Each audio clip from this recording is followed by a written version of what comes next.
Hello hi ನಮಸ್ತೆ, welcome to D town ಕನ್ನಡಿಗನ YouTube ಚಾನಲ್ಗೆ. ಇವತ್ತು ಏನಪ್ಪ ಅಂತಂದರೆ ಮೊದಲನೇ T20 ವರ್ಲ್ಡ್ ಕಪ್ ಮ್ಯಾಚ್ ನಡೀತು. ಅದರಲ್ಲಿ ಇಂಡಿಯಾ ವರ್ಸಸ್ USA ಮ್ಯಾಚ್ ಅದ್ಭುತವಾಗಿತ್ತು. ಅದೇ ರೀತಿಯಾಗಿ ಇವತ್ತಿನ ಮ್ಯಾಚಿನ ವಿಶೇಷತೆ ಏನಪ್ಪ ಅಂತಂದರೆ, ಮ್ಯಾಚ್ ಸ್ಟಾರ್ಟ್ ಆದಾಗ ಇಂಡಿಯಾದ ಸ್ಕೋರ್ ನೋಡ್ತಿದ್ದಂತಹ ಪ್ರತಿ ಕ್ರಿಕೆಟ್ ಪ್ರೇಮಿಗೂ ಸಹ ಇವತ್ತು ಇಂಡಿಯಾ ಸೋತು ಬಿಡುತ್ತೆ ಅಥವಾ ಇಂಡಿಯಾದ ಬ್ಯಾಟಿಂಗ್ ಲೈನಪ್ ಯಾಕೆ ಹಿಂಗಾಗ್ತಾ ಇದೆ ಅನ್ನತಕ್ಕಂಥ ದೊಡ್ಡ ಪ್ರಶ್ನೆ ಕಾಡ್ತಾ ಇತ್ತು. 77 ರನ್ನಿಗೆ 6 ವಿಕೆಟ್ಗಳನ್ನು ಕಳ್ಕೊಂಡಂತಹ ಇಂಡಿಯಾ ತುಂಬ ಸಂಕಷ್ಟದಲ್ಲಿಂತಂತಲೇ ಹೇಳ್ಬೋದು. USA ಪ್ಲೇಯರ್ಗಳು ಬೌಲಿಂಗ್ ಮತ್ತು ಫೀಲ್ಡಿಂಗ್ ಅದ್ಭುತವಾಗಿ ಮಾಡಿದ್ರು. ಬೌಲಿಂಗ್ ಅಂತೂ ಹೇಳಬಾರ್ದು, ಆ ರೇಂಜಿಗೆ ಸಖತ್ತಾಗಿ ಮಾಡಿದರು. ಹಾಗೆಯೇ ನಮ್ಮ ಇಂಡಿಯಾ 162 ರನ್ಗಳನ್ನು ಗಳಿಸುವುದಕ್ಕೆ ತುಂಬ ಮುಖ್ಯವಾದಂತಹ ಪಾತ್ರ ವಹಿಸಿದಂತಹ ಸೂರ್ಯಕುಮಾರ್ ಯಾದವ್ ಇವತ್ತು ಅದ್ಭುತವಾಗಿ ಒನ್ ಮ್ಯಾನ್ ಆರ್ಮಿ ಶೋ ಆಟ ಅಂತಲೇ ಹೇಳ್ಬೋದು. ಮಿಸ್ಟರ್ 360 ಅಂತಕ್ಕಂಥ ಸೂರ್ಯಕುಮಾರ್ಗೆ ಯಾಕೆ ಕರಿತೀವಿ ಅನ್ನತಕ್ಕಂಥದ್ದನ್ನು ಇವತ್ತು ಯಾರ್ಯಾರು ಕ್ರಿಕೆಟ್ ನೋಡಿದ್ದಾರೆ ಅವರೆಲ್ಲರೂ ಸಹ ಇವರಿಗೆ ಮಿಸ್ಟರ್ 360 ಅಂತ ಕರೆಯೋದು ಯಾಕೆ ಅಂತ ಗೊತ್ತಾಯಿತು.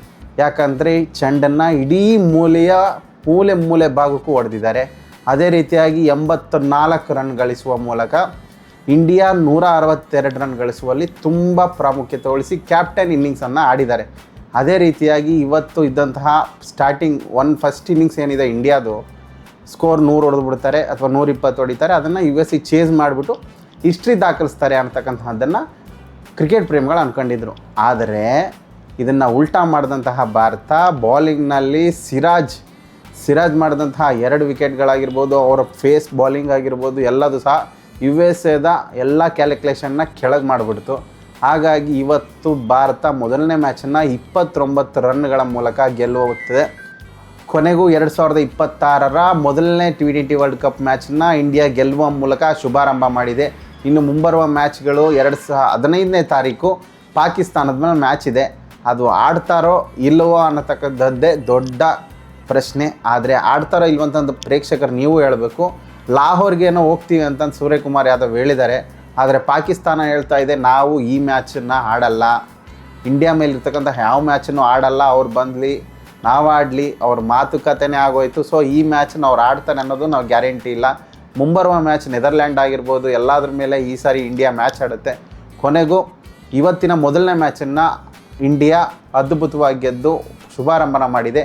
ಇನ್ನು ಮುಂಬರುವ ಮ್ಯಾಚ್ಗಳಲ್ಲೂ ಸಹ ಇದನ್ನೇ ಕಂಟಿನ್ಯೂ ಮಾಡಲಿ ಅಂತ ಕೇಳುತ್ತೆ. ಆದರೆ ನಮ್ಮ ಇಂಡಿಯಾ ಪ್ಲೇಯರ್ಸ್ಗಳು ಸ್ವಲ್ಪ ತಾಳ್ಮೆನ ವಹಿಸಿದರೆ ಮಾತ್ರ ಮುಂಬರುವ ಮ್ಯಾಚ್ಗಳು ತುಂಬ ಕೂಲ್ ಆ್ಯಂಡ್ ಕಾಮಾಗಿ ನಡೆಯುತ್ತೆ. ಪ್ಲೇಯರ್ಗಳೇನಪ್ಪ ಅಂದರೆ ದುಬೆ ಆಗಿರ್ಬೋದು, ಕಿಶನ್ ಆಗಿರ್ಬೋದು, ಅಭಿಷೇಕ್ ಶರ್ಮಾ ಆಗಿರ್ಬೋದು, ಇವರೆಲ್ಲ ಏನಂತಂದರೆ ಹಿಟ್ಟರ್ಸ್ಗಳು. ಅವರ ಆಟಕ್ಕೆ ಗ್ರೌಂಡಿಗೆ ಬಂದರೆ ಸಾಕು, ಮೊದಲನೇ ಬಾಲ್ನಿಂದನೇ ಧ್ವಂಸ ಮಾಡಬೇಕು ಅನ್ನತಕ್ಕಂಥ ಸ್ಟ್ರಾಟಜಿ ಇಟ್ಕೊಂಡೆ ಬಂದುಬಿಡ್ತಾರೆ. ಆದರೆ ಎಲ್ಲ ದಿನವೂ ನಾಟ್ ಎವ್ರಿ ಡೇ ಸಂಡೇ ಅನ್ನೋ ಥರ ಎಲ್ಲ ಟೈಮು ಈ ಪ್ಲ್ಯಾನ್ ವರ್ಕೌಟ್ ಆಗುತ್ತೆ ಅನ್ನತಕ್ಕಂಥದ್ದು ಸಾಧ್ಯನೇ ಇಲ್ಲ. ಹಾಗಾಗಿ ಪ್ಲೇಯರ್ಗಳು ಪಿಚ್ಚಿಗೆ ತಕ್ಕಂಗೆ, ಸಿಚುವೇಶನಿಗೆ ತಕ್ಕಂಗೆ ಬ್ಯಾಟ್ ಬೀಸಿದರೆ ಮಾತ್ರ ಇದು ಇಂಡಿಯಾಗೆ ಹೆಲ್ಪ್ ಆಗುತ್ತೆ. ಇವರು ಸ್ವಲ್ಪ ಮೈ ಮರೆತರೂ ಸಹ ಮ್ಯಾಚು ಕೈ ಬಿಟ್ಟು ಹೋಗುವ ಸಾಧ್ಯತೆಗಳಿರುತ್ತೆ. ಹಾಗಾಗಿ ಸ್ವಲ್ಪ ಯೋಚನೆ ಮಾಡಿ ಪಿಚ್ ನೋಡಿ ಆಟ ಆಡಬೇಕು ಅಂತಂದು ನಾನು ಹೇಳ್ತೀನಿ. ನೀವೇನು ಹೇಳ್ತೀರಾ? ಹಾಗೂ ಇವತ್ತಿನ ಮ್ಯಾಚ್ ಹೇಗಿತ್ತು ಅನ್ನತಕ್ಕದ್ದನ್ನು ಕಮೆಂಟ್ ಮಾಡಿ. ಇನ್ನು ಮುಂಬರುವ T20 ವರ್ಲ್ಡ್ ಕಪ್ ಹಾಗೂ IPL ಮ್ಯಾಚ್ಗಳ ಎಲ್ಲ ಅಪ್ಡೇಟ್ಗಳನ್ನು ನಿಮ್ಮ ಮುಂದೆ ಇಡ್ತೀನಿ. ಅಲ್ಲಿ ತನಕ ನೋಡ್ತಾ ಇರಿ ಡಿ ಟೌನ್ ಕನ್ನಡಿಗನ ಯೂಟ್ಯೂಬ್ ಚಾನಲ್. ಬಾಯ್.